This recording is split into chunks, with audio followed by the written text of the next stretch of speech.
వివాహం ఆలస్యం, నిరుద్యోగం, ఉద్యోగ సమస్యలు, ఆర్థిక సమస్యలు, నరదృష్టి, వ్యాపారాభివృద్ధి కొరకు ఈ ఆలయాన్ని సందర్శించండి. శనీశ్వర దేవాలయం road number 3, Dwarakanagar main road, Munuganur, Hayat Nagar, Hyderabad, Telangana. Phone number 9393584460. Shanishwara అనుగ్రహ ఫల సిద్ధ్యార్థం ఆలయాన్ని సందర్శించి సకల దోషముల నుండి విముక్తి పొందగలరు.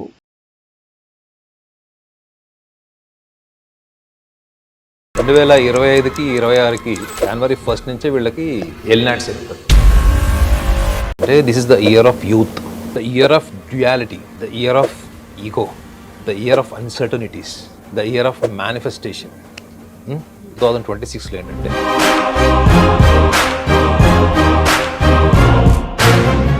నాగనాథ్ గారు, నూతన సంవత్సరం 2026 కుంభరాశి వారికి ఎలా ఉండబోతోంది అంటారు? ఏమైనా మంచి జరిగే అవకాశం ఉందా? 2025తో కంపేర్ చేస్తే 26లో ఎలాంటి మంచి చెడులు ఉన్నాయి వీరి గురించి చెప్పండి. తప్పకుండా. హిట్ టీవీ ప్రేక్షకులందరికీ కూడా నమస్కారం. హర్షిణి గారు, కుంభరాశి వాళ్ళకి 2026లో వాళ్ళకి ఒక మేజర్ ప్లానెట్ అంటే గురువు, కుటుంబ లాభస్థానాధిపతి గురువు వాళ్ళకి మే జూన్లో వాళ్ళకి కర్కాటక రాశిలోకి ప్రవేశిస్తాడు. ఆల్రెడీ వాళ్ళకి ఇప్పుడు రాహు రాశిలో ఉండడం, సప్తమ భావం అనే సింహరాశిలో కేతు ఉండడం, శని వచ్చేసి ధనస్థానంలో ఉంటాడు వాడికి. ఇప్పుడు వాళ్ళకి లాస్ట్ భాగం అంటే ఆఖరి భాగం ఏలినాటి శని నడుస్తుంది. సో కుంభరాశి వాళ్ళకి బ్రైటర్ సైడ్ మనం మాట్లాడుకుంటే వీళ్ళ లైఫ్లో వీళ్ళకి ఎప్పుడు సెన్సేషన్స్, మిరాకిల్స్, జీవితంలో ఎట్లాంటి అద్భుతాలు మనం సాధించాలంటే ప్రపంచం అంతా మన కళ్ళెత్తి చూడాలి, తలెత్తి చూడాలి అనేటువంటి ఒక భావంతో ఉంటారు వీళ్ళు. ఇది వీళ్ళకి అంతర్లీనంగా ఉండేటువంటి భావం. ప్రతి మనిషికి రకరకాల కోరికలు. సో కుంభరాశిలో ఉన్న వాళ్ళకి ఈ సంవత్సరంలో కోరికలు అర్థమైందండి. కుంభరాశి వాళ్ళకి చెప్తారు ఎప్పుడు ధర్మార్థ కామ మోక్షాలు 4 ఉంటాయండి. ఈ 4 ఒకటేసారి ఫంక్షన్ చేసే రాశి ఏదైనా ఉందంటే అది కుంభరాశి. అర్థమైందండి. సో అన్ని కోరుకుంటారు, కోరుకున్న దానికి విపరీతం కష్టపడతారు, దానికోసం శ్రమిస్తారు, నిజాయితీగా ఉంటారు, అన్ని చేస్తారు. అంత ప్రయత్నం చేసిన తర్వాత ఫలితం రాలేదనుకోండి, ఏమాత్రం నర్వస్ కాకుండా ఆ వచ్చిన ఫలితాన్ని కూడా మోక్ష రూపంలో తీసుకుంటారు వీళ్ళు. ఇది ఈ పాయింట్ ఎందుకు చెప్తున్నానంటే వీళ్ళకి ఈ రాశిలో రాహు ఉంటే ఇది మెటీరియలిస్టిక్ ప్లానెట్. ఏది రాహు అంటే ప్రపంచంలో ఉన్నటువంటి అన్ని నాకు కావాలి, తెలుసు కదా, ప్రపంచంలో ప్రతి సుఖం నాకు కావాలి. మీరు ఒక బఫెట్కి వెళ్తే అన్ని ఒకటేసారి తినరు కదా, ఒకటి సపరేట్గా చేసుకొని తింటారు కదా. రాహు ఏంటి చెప్పండి, మొత్తం ఒకసారి ఎగబడి తినేసేటట్టు. అంటే that is called as desire. ఈ ఆబ్జెక్టివ్ డిజైర్స్ లో అన్కంట్రోలబుల్ డిజైర్స్ వీళ్ళకి. అయితే వీళ్ళకి 2025 if it was disappointing year. So 2026 May June నుంచి వీళ్ళు ఏవైతే డిజైర్స్ ఉన్నాయో, unattainable desires, the desires which were not satisfied the previous time or maybe in the 2025 or 2024, ఇప్పుడు వాళ్ళకి వాళ్ళ కళలు సార్థకం చేసుకోవడానికి కూడా అద్భుతమైనటువంటి పీరియడ్ ఏదైనా ఉందంటే అది మే మాసం నుంచి స్టార్ట్ అవుతుంది. ఓకే, బట్ వీళ్ళకి year starting is little nervous. అంటే కొంచెం ఫేవరబుల్ కాదు.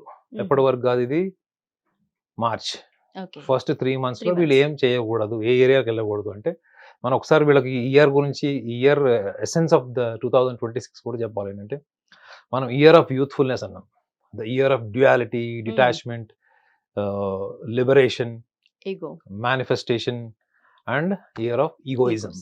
సో వీళ్ళకి గతంలో ఈగోసెంట్రిక్ ప్రాబ్లమ్స్ వల్ల ఫ్యామిలీలో ఏవైతే అన్సర్టనిటీస్ వచ్చినాయో అవి ఈ సంవత్సరం వాళ్ళకి సెట్ అయ్యే ఛాన్స్ ఉంటుంది.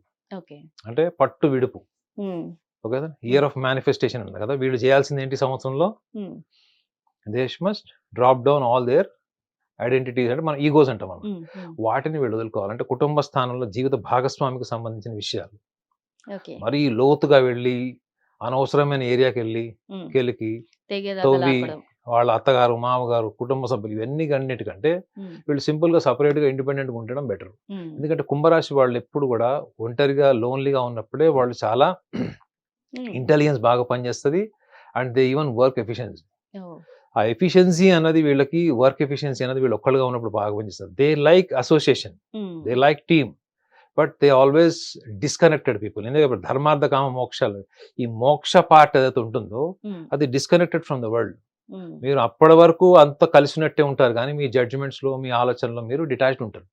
సో ఇది ఈ ఈ సంవత్సరం వీళ్ళకి డెవలప్ చేసుకోవాల్సినటువంటి మేనిఫెస్టేషన్ ఏంటి, వీళ్ళకి భాగస్వామితో కానీ కుటుంబ సభ్యులతో కానీ ఏమైనా అంతర్యాలు అంటే ఇంటర్నల్ డిస్ప్యూట్స్ ఏమైనా ఉంటే కూడా వీళ్ళు దాన్ని తెగే వరకు తెగకూడదు. రెండో విషయం ఉద్యోగస్తులకు మాత్రం అద్భుతమైనటువంటి సంవత్సరం. అర్థమైనా, గతంలో రాని గుర్తింపు కానీ ప్రమోషన్స్ కానీ ఇన్సెంటివ్స్ కానీ లేదా కంపెనీ నుంచి ఇంకో కంపెనీకి ప్రమోషన్స్ ఆఫర్స్ కానీ ఈ సంవత్సరంలో వీళ్ళకి సూపర్ ఉంటాయి. ఎస్పెషల్లీ ఫ్రమ్ మే ఆన్వర్డ్స్ వీళ్ళకి కావాల్సిందే అచీవ్మెంట్ మేడం. చెప్పండి, ధర్మ అర్థ కామ, కామలో ఇవన్నీ వస్తాయి. కామ అంటే సెక్స్ కాదు, డిజైర్స్. సో కోరికలు, ఈ అచీవ్మెంట్స్ నే కుంభరాశి వాళ్ళు హైయెస్ట్ ప్లెజర్ కింద తీసుకుంటారు.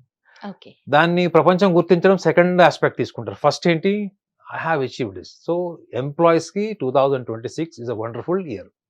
ఆల్రెడీ ఫ్యామిలీ మ్యాటర్స్ గురించి చెప్పాను. ప్లస్ స్టూడెంట్స్ కి ఎలాంటి ఇయర్ ఇది, వాళ్ళకి నిజంగా వాళ్ళు గతంలో వాళ్ళు చేసిన ప్రయత్నాలు సక్సెస్ కాకపోయినా, ముఖ్యంగా రీసెర్చ్ స్కాలర్స్ ఎవరైతే స్టూడెంట్స్ రీసెర్చ్ స్కాలర్స్ ఉంటారో వాళ్ళకి మాత్రం సూపర్ ఇయర్ ఇది. ఈ ఇయర్ అంతా త్రూ అవుట్ ద ఇయర్ కుంభరాశి వాళ్ళకి స్టూడెంట్స్ కి ఇయర్ ఆఫ్ ద స్టూడెంట్స్ అని చెప్పొచ్చు. And another aspect is business. So business people should be very careful. Especially the first half of the 2026 ఈ business people should be very careful. అప్పులు, విపరీతమైన loans వెళ్ళకండి. 2025 లో ఆల్రెడీ తీసుకున్న loans మీరు అప్పులు కట్టడం, వాటి ఈఎంఐలు కట్టడం అదంతా ఈ ప్రోగ్రెస్ నడుస్తుంటది. ఎందుకంటే ఇది ఆఖరి దశ వీళ్ళకి ఏలినాటి శని, ఇంకా కనీసం ఆల్మోస్ట్ 18 months వరకు ఉంటుంది వీళ్ళకి. సో ఈ ఆఖరి దశలో వీళ్ళకి ఎటువంటి పరిణామాలు వీళ్ళు ఫేస్ చేయాల్సి వస్తుందంటే, వీళ్ళు ఎవరెవరికైతే ఉద్యోగాలు ఇచ్చారో, ఎవరెవరికైతే వీళ్ళు సుపీరియర్ ఉన్నారో వాళ్ళ దగ్గర హెల్ప్ తీసుకోవాల్సిన పరిస్థితి వస్తుంది. ఇది ఇప్పుడు వీళ్ళు కనుక ఏమైనా ఓవర్ ఎంతూజియాజంతో కనుక ఉన్న వాటిని ఫుల్ఫిల్ చేయడం కోసం మళ్ళీ కొత్త అప్పులు లోన్స్ చేస్తే మాత్రం ఇది చాలా ప్రాబ్లం వీళ్ళకి. అయితే మినిమం ఇన్వెస్ట్మెంట్స్ తోని వీళ్ళ రన్నింగ్ బిజినెస్ ని కన్సిస్టెంట్ గా ఒకటే ఫీల్డ్ లో ఉండి రన్ చేయడం అన్నది ఇట్స్ హైలీ అడ్వైజ్డ్. అంటే ఒక బిజినెస్ నడవట్లేదు, ఇంకో బిజినెస్ షిఫ్ట్ అయిపోవాలి, అది వైండ్ అప్ చేసి ఇంకో దానికి అస్సలు అడ్వైజ్డ్ కాదు. ఎందుకంటే కుంభరాశి వాళ్ళకి ఏదైనా ఒక నిర్ణయం మార్చుకోవాలన్నా, నిర్ణయం కొత్త తీసుకోవాలన్నా కానీ they need lot of time. వాళ్ళు రొటీన్ లైఫ్ లోనే ఎక్కువ ఉండడానికి ఇష్టపడతారు తప్ప వాళ్ళ రొటీన్ ని బ్రేక్ చేయలేరు వాళ్ళు. సో కుంభరాశి వాళ్ళకి ఇన్ ఓవరాల్ సినారియో ఒకవేళ ఈ సంవత్సరం కనుక చూసుకుంటే ఫైనాన్షియల్ డెవలప్మెంట్ ఒక 40% ఫైనాన్షియల్ డెవలప్మెంట్ అనుకుంటే, ఐడెంటిటీ అండ్ ఎంప్లాయీస్, స్టూడెంట్స్, ఇది వాళ్ళకి మోస్ట్ ఫేవరబుల్ ఇయర్ అని చెప్పొచ్చు. ఈ ఫైనాన్షియల్ గ్రోత్ మనం మిగతా రాశులకి, ముఖ్యంగా మనం కన్యా రాశి వాళ్ళకి, మేషరాశి వాళ్ళకి ఎట్లయితే మనం రేట్ చేసామో, సో వాళ్ళకి అంత ఫైనాన్షియల్ గ్రోత్ ఉండకపోవచ్చు, కానీ ఫైనాన్షియల్ రీసోర్సెస్ వాళ్ళకి త్రూ అవుట్ ద ఇయర్ ఉంటాయి. కానీ ఫైనాన్షియల్ రిసోర్స్ ని కన్సాలిడేట్ చేసేటప్పుడు నేను ఏవైతే ఇవన్నీ మేనిఫెస్టేషన్ పాయింట్స్ చెప్పాను, అది వీళ్ళు you should be very careful. Life partner related, anything related to life partner or separation, ముఖ్యంగా లవర్స్ కి కానీ వీళ్ళకి సంబంధించిన విషయాల్లో మాత్రం కొంచెం వీళ్ళకి ఫేవరబుల్ టైం కాకపోయినప్పుడు కూడా ఏది మేనిఫెస్ట్ చేసుకుని ఏది వీళ్ళు వదులుకుంటే అక్కడ ఉన్నటువంటి టైం కూడా వీళ్ళకి అనుకూలంగా మారేటువంటి అవకాశం కూడా వీళ్ళకి బలంగా ఉంటుంది. మరి నాగనాథ్ గారు, కుంభరాశి వారు ఏ విషయంలో ఫియర్లెస్ గా ఉండాలి, ఏ విషయంలో సెల్ఫిష్ గా ఉండాలంటే ఏం చెప్తారు? కుంభరాశి వాళ్ళు basically not fearful people, they are the most natural beings. వాళ్ళు ఏదైనా చెప్పాలనుకుంటే 100 మందిలో ఉన్నా చెప్తారు, మీరు ఒంటరిగా ఉన్నప్పుడని చెప్తారు.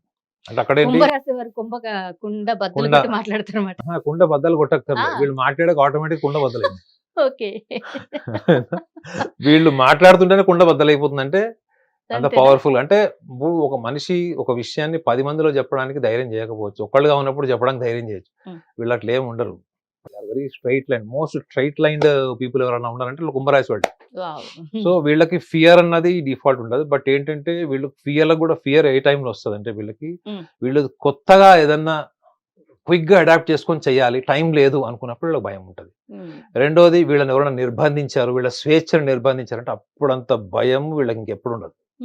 వాళ్ళ స్వేచ్ఛని, వాళ్ళ స్వతంత్రాన్ని ఎవరైనా ఆర్గనైజ్ చేస్తున్నారు, it may B A company, it may B life partner or family, brothers, parents, ఎవరు వీళ్ళని నిర్బంధించడానికి ట్రై చేసినా వీళ్ళలో వచ్చేది ఫస్ట్ ఫియర్ అండ్ పానిక్నెస్. వీళ్ళకి ఫియర్ ఒకటే కాదు మేడం, ఆ టైంలో పానిక్ కూడా అయిపోతారు వీళ్ళు. పూర్తిగా ఎంతో ఇండివిజువాలిటీ ఉన్న వాళ్ళు కూడా పూర్తిగా జీరో అయిపోతారు ఆ టైంకి. సో ఈ విషయంలో కూడా రీజన్ ఏంటంటే, వీళ్ళు కొంత స్లోగా వాళ్ళ అభిప్రాయాల్ని వాళ్ళ నియర్ అండ్ డియర్కి ఎక్స్ప్రెస్ చేస్తారు. అలా కాకుండా నియర్ అండ్ డియర్కి కూడా వీళ్ళు అసెప్టివ్గా క్లియర్గా చెప్పడం is the best solution to overcome the fear. Okay. And somewhere they have to be selfish. ఎక్కడ Where? సెల్ఫిష్ అంటే వీళ్ళు ఎదుటి వాళ్ళని నమ్మితే వీళ్ళంత గొప్పగా ఎవరు నమ్మరు. When they trust that is ultimate.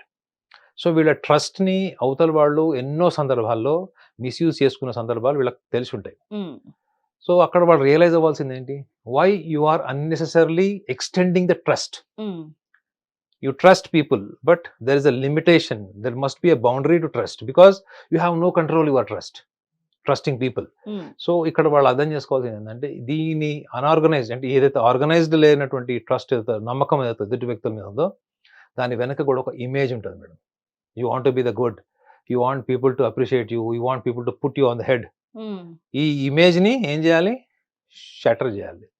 So ఎప్పుడైతే మీరు దాన్ని షటర్ చేయడాన్ని మీరు భయపడుతున్నారంటే మీరు ఎక్కడో అక్కడ ఇంకా వెనకడుగేస్తున్నట్టే, దేనికో భయపడుతున్నట్టే. మీరు కంప్లీట్గా you are not within yourself. Unless and until you become completely yourself, you will not progress. And 2026 it may be 27 or 25 it will be the same. So కాబట్టి ఈ being with your complete self and only when responsibilities are demanding only you should shower your empathy, your humanity. Otherwise, you just be with yourself. That being with yourself itself is a selfishness. That selfishness is a welfare of yourself as well as the environment. Wow, super. Thank you very much అండి. Okay. Naganath గారు కుంభరాశి గురించి చాలా చక్కగా వివరించారు. Thank you. ప్రపంచవ్యాప్తంగా ఉన్న భారతీయులందరికీ, hit TV ప్రేక్షకులందరికీ నూతన సంవత్సర శుభాకాంక్షలు.